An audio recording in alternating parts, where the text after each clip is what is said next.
Hasta hace 2 minutos iba a hablar de esto, que explica lo que somos los argentinos, que es coparticipación federal. La primera vez que voy a hablar sin transparencia. Y estoy dudando si voy a hablar de esto, cuyo título rimbombante es Nuevo Gobierno, principales medidas de finanzas públicas y tributarias, factibilidad, aporte de ideas y reflexiones. ¿Cuál quieren?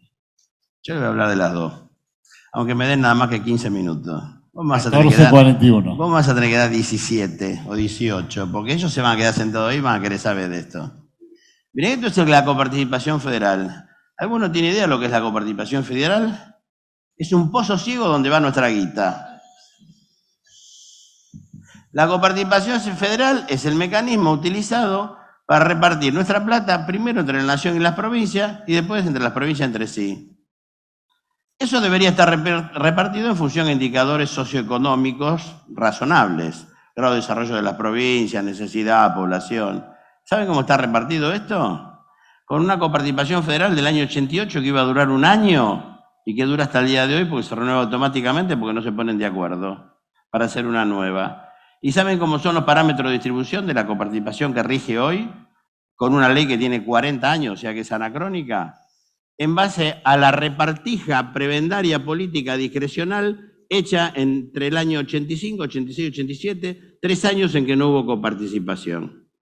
O sea que el total de nuestros impuestos va a una masa común, que se llama la masa coparticipable, que se reparte entre las, acá no se salva nadie, entre las 24 jurisdicciones, 23 provincias y Cava, y se reparten ese dinero.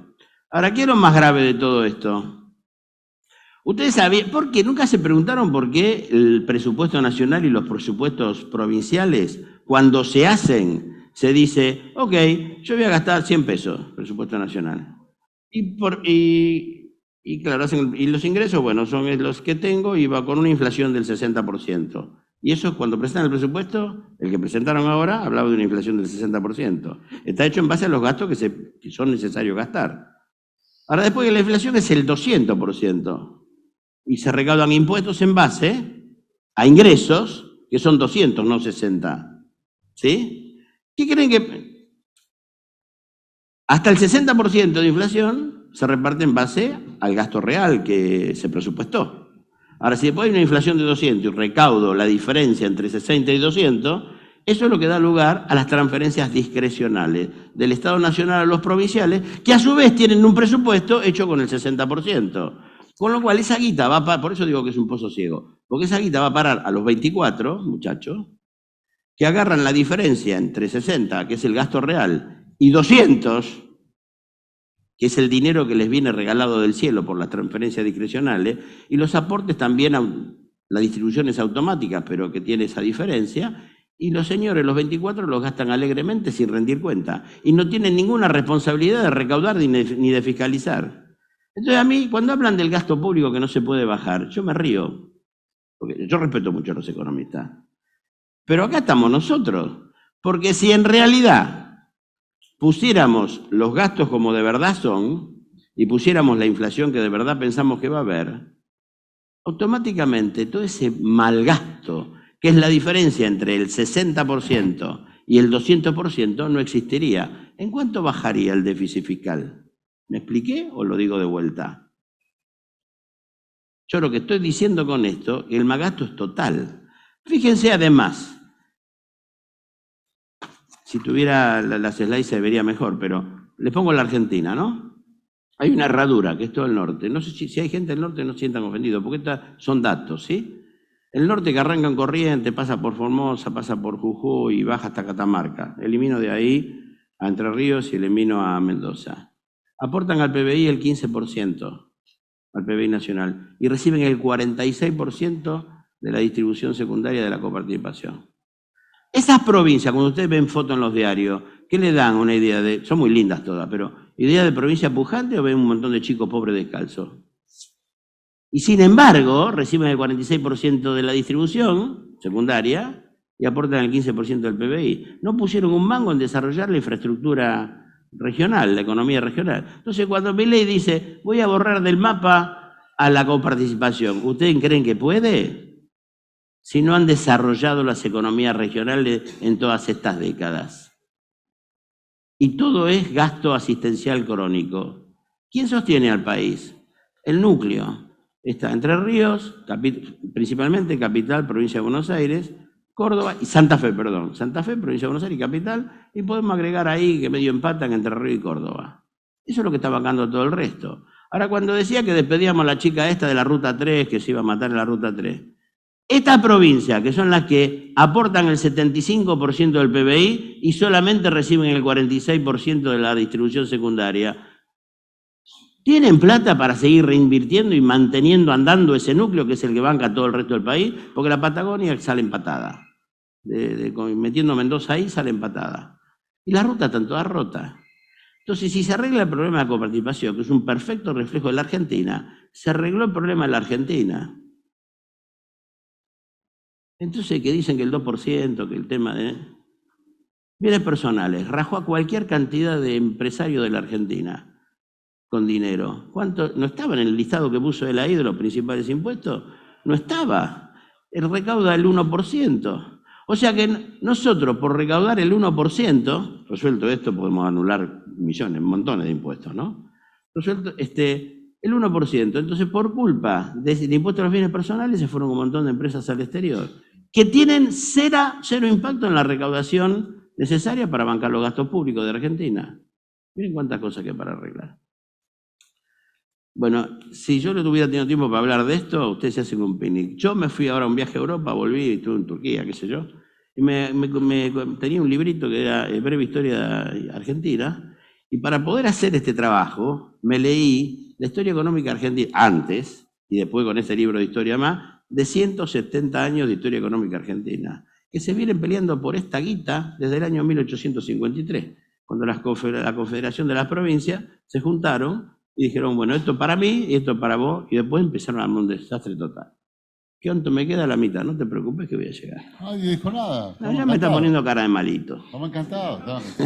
Y me va a tener que regalar alguna camiseta de eso. Bueno, ¿qué dijo el señor Milei?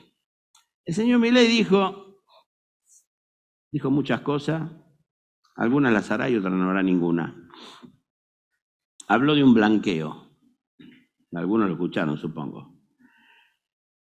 En realidad ahí habló de unos 50.000 millones, Sucho, pero me parece que se refería a la caja chica, porque dicen que hay como 300, 400.000 millones de plata negra en el exterior. Y me parece que un blanqueo que se habló a tasa cero, porque es lo que yo escuché por ahí de que iba a haber, en realidad es importante avanzar en un blanqueo, más allá de lo injusto que pueda ser. ¿Por qué? Ya vamos por quinto, sexto, séptimo blanqueo.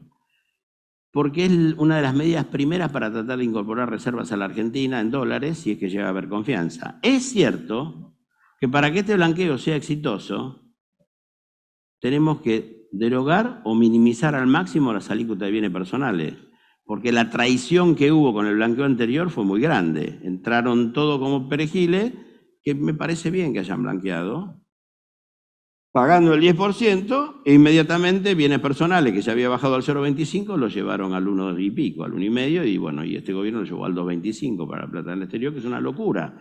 Porque si a mí me dan el 5% un bono del Tesoro, le tengo que sacar el 35% de los intereses y tengo que pagar el 2,25 del capital, estoy hecho más o menos, me pegan el poste.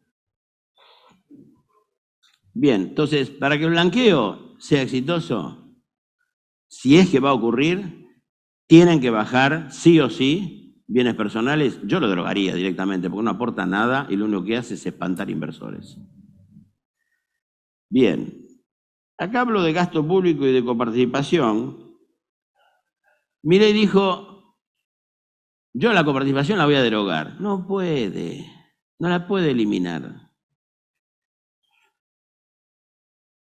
¿Por qué? Porque toda esa herradura de provincias que están en el norte, que son muchas y que tienen alta densidad poblacional, no desarrollaron las economías regionales, no hicieron inversión en infraestructura sanitaria, habitacional, educativa y productiva.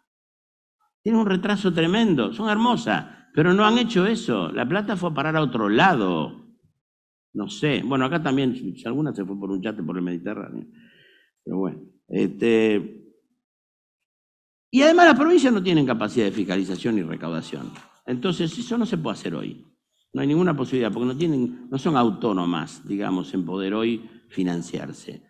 Porque acá hay muchos modelos con esto de la coparticipación. Una es que la coparticipación sea distributiva y otra es devolutiva. O sea, yo te voy a dar los impuestos que vos hubieras recaudado independientemente, ¿sí? Pero si no tenés desarrollo productivo en tu provincia, ¿qué impuesto vas a recaudar?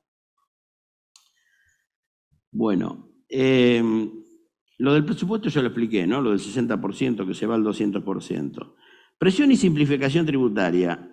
Argentina tiene la presión tributaria más alta del mundo medida por el Banco Mundial. Pero hay dos impuestos que hacen que una Argentina, medida por el Banco Mundial, no puede trabajar en la Argentina, pero sí podría trabajar esa misma empresa en Brasil, en Chile o en Perú, donde quieran. ¿Cuáles son? Son ingresos brutos y impuestos a los débitos y créditos. Si se resuelve el problema de esos dos ingresos, de esos dos impuestos, esa empresa que según el Banco Mundial tiene una presión tributaria o carga tributaria del 130%, bueno, le bajaría muchísimo y podría trabajar en Argentina también. Eso es así, eso está medido.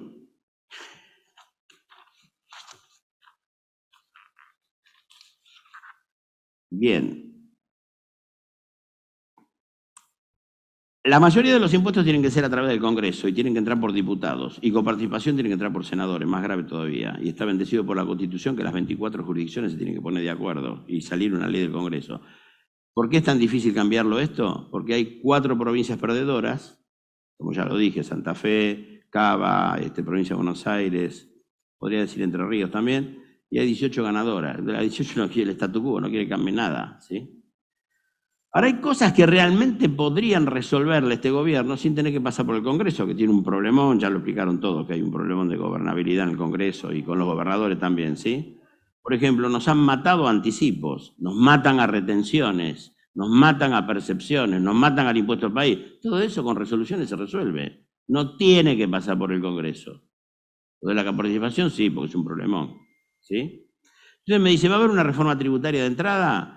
Miren, yo no tengo la bola de cristal, porque esto, la verdad que yo no sé si es que está todo muy bien guardado o no tienen nada. Tengo una duda grande como una casa, ¿sí? Incluso a mí me preguntaron y yo le di algún nombre para la FIP. Y me ¿a vos te interesa? La verdad que no, muchachos, muchas gracias, pero le puedo dar un nombre de una buena persona. Atraso, y acá viene la papita y la perlita que siempre doy sobre el final. Atraso cambiario, precios relativos. Un precio que está atrasado son las diferencias, son el tipo de cambio, ¿sí? Bueno, ustedes como empresarios tienen que tomar medidas tributarias, medidas financieras, económicas, que tengan un alto impacto tributario favorable para ustedes. Todos ustedes están estoqueados, los que no son puros servicios, ¿sí? Bueno, traten de no comprar insumos del 11 de... Y si son insumos importados, traten de no comprarlos del 11 de diciembre al 31 de diciembre. ¿Saben por qué? Y si los compran, arreglen con el proveedor la mejor manera de hacerlo. Después cualquier cosa le explico afuera. ¿Por qué? Porque ustedes, el stock que lo compraron, $1 lo compraron a 3.70, ¿sí? Bien, al 31 de diciembre le cierra balance, para los que cierran el 31 de diciembre, que serán muchos los de acá, y el contador le va a decir, eso, valualo, ese dólar, ese stock, valualo a 800, suponiendo que el tipo de cambio es allá. Para que la contabilidad dé, ¿qué va a pasar? La diferencia entre 370 y 800 es una ganancia por tenencia de inventario. Esa ganancia por tenencia de inventario paga el 35%. Pero si ustedes no compran mercadería del 11 de diciembre al 31 de diciembre, o la compran y después dicen que la diferencia se la facture como algo financiero, la ley de impuestos, ¿qué dice? Que se pueden evaluar las mercaderías a la última compra ocurrida en los últimos 2 meses. Con lo cual, ustedes tienen contablemente esa mercadería que es $1, tiene una ganancia de 400 pesos, ¿sí? La diferencia entre 3.70 y 7.70, el nuevo tipo de cambio.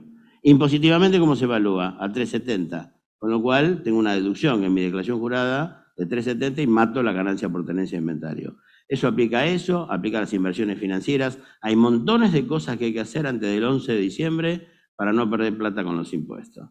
Y como los señores no me dieron más tiempo, se joroban, no le puedo decir más cosas. Muchas gracias. Maestro. Impresionante. Hijo de tigre, podemos decirle esto, ¿no? Hijo de tigre. Bueno, ¿tienen alguna pregunta? Les contesto. Él me va a dar un segundo. Tengo 10 segundos. Dale. ¿Hay alguna pregunta? Una. ¿No? Bueno, ojo con las inversiones al cierre del ejercicio. Porque hay inversiones que dan ganancia por inflación. Ciertos fondos comunes de inversión. Los fondos comunes de inversión. Si usted invierte en una ON o un plazo fijo escalonado, si es que creen, o en dólar MEP, eso da pérdida por inflación. Y eso es una deducción muy grande en el balance. Y eso lo tienen que hacer físicamente, no importa si es antes o después del 10 de diciembre, antes del 31 de diciembre. ¿Sí? O sea, ténganlo muy en cuenta. Bueno, nada más. Dice, un placer. Un honor. Pará.